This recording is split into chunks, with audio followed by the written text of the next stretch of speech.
What's happening, people? The Liverpool Prophet back with another match reaction. Liverpool 3, Leicester City 1. Liverpool move 7 points clear at the top of the table, extending our gap on extending our Premier League first place gap. We are living the life at the moment. Going into New Year's, we sit 7 points clear of Chelsea, 9 points clear of third place Arsenal, and what can I say? This has just been, it's been a crazy year so far. But if we're going to talk about the match,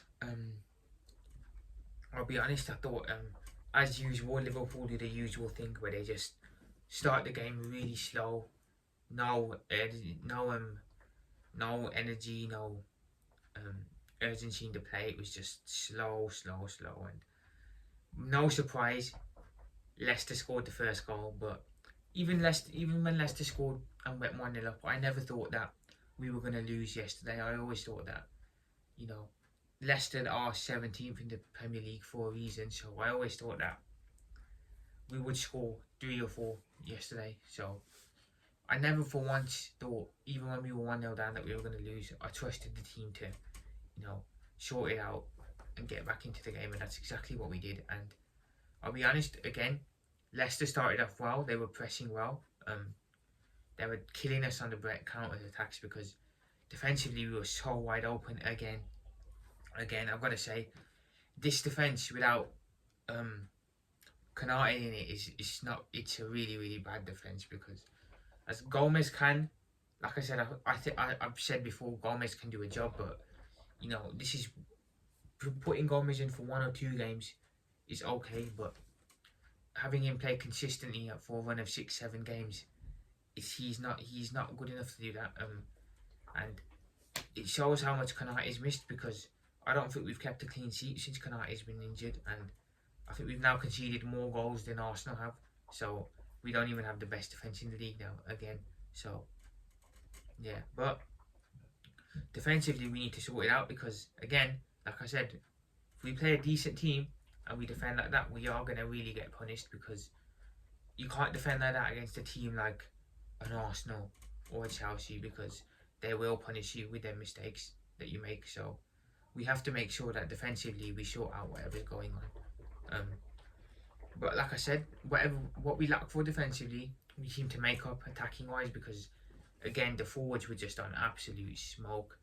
Mohamed Salah, what a goal, just curled it in from outside of the box, and he should never have scored a goal. He should never have been able to score like that. That never should have gone in. But what a finish. And you know, we are witnessing an all-time Premier League great with Mohamed Salah. But yet again, like I said, people are still going to try and say that Hazard's a better player than Salah.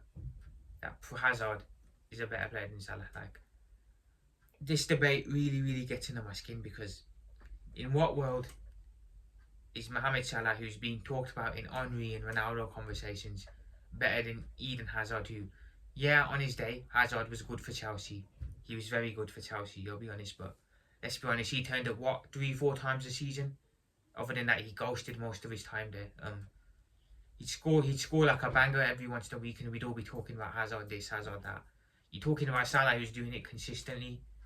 He's done it consistently for what, 6-7 years now it's been. So this Hazard-Salah debate needs to be put to bed, because it's so blatantly obvious that Salah is clear of Hazard as a footballer. It's so blatantly obvious. But yeah, all in all, I thought yesterday was a pretty, I think it was, I'd say, an average performance, to be fair, because I don't think we were great, but we didn't need to be great to beat Leicester, because Leicester are a relegation side. But I think performance-wise, it was it was good enough to get the job done, I'll say. It was good enough to get the job done. Leicester were never going to be able to stop us from scoring 90 minutes, so I was confident we'd score at least 3 or 4 goals, even if we conceded first. And that is what we did in the end. What I will say though is, we do need to look at addressing certain areas of the team or squad, should I say, in January, because there are still holes that you can see need addressing. I still think we need a midfielder.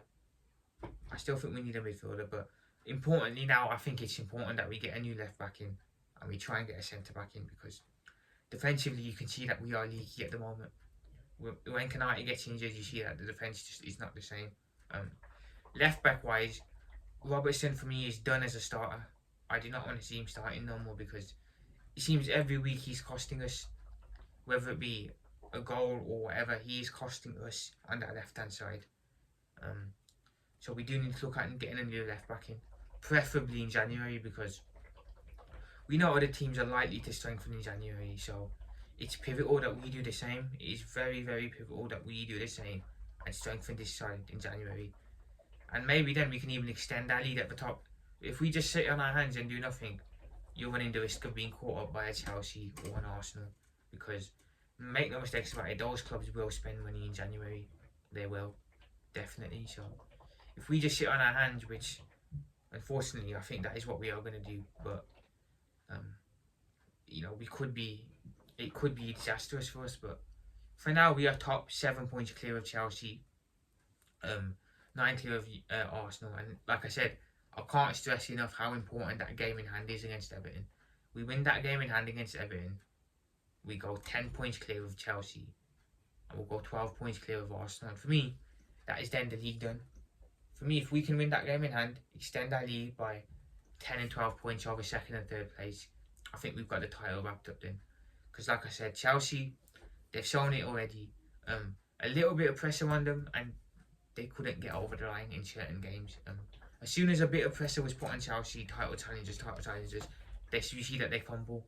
Arsenal, we know Arsenal have a history of crumbling when it matters. Last season they did it, the season before they did it. So both teams will not have the consistency to winning games of 8-9 runs.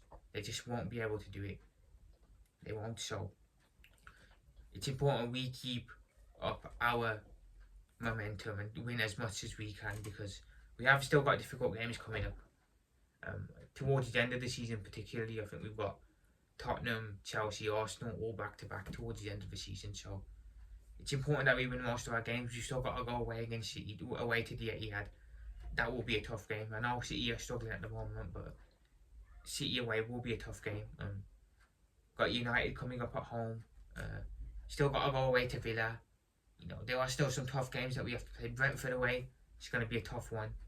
There are still tough games coming up for us, and a lot of them are away from home. So it's important that Forest as well, Forest away coming up.